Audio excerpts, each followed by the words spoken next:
Good evening and thank you for joining us for KION News at 11. I'm Austin Castro.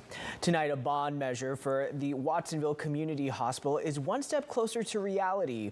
The Pajaro Valley Healthcare District is now sending the decision off to voters. Voters will soon decide whether or not to pass a bond measure for the Watsonville Community Hospital.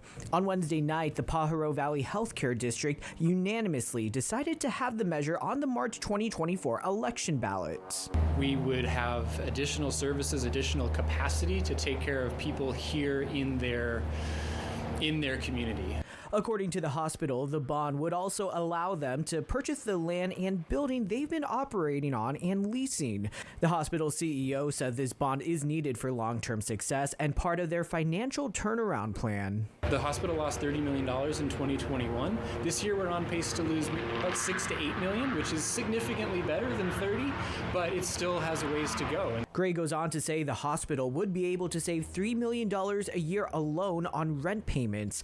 An overwhelming majority of those in Wednesday's meeting were in favor of the bond measure. So while none of us likes to pay more taxes, the reality is we need quality health care for ourselves, for our families. I'll be honest, typically I would say I would never vote for a bond, but for this one I feel very passionate. And I do feel like it needs to pass. Hospital officials also emphasize this bond would prevent people from having to travel out of the area for health care. The bond is for up to $116 million and would also go towards expanding patient capacity and improving the infrastructure.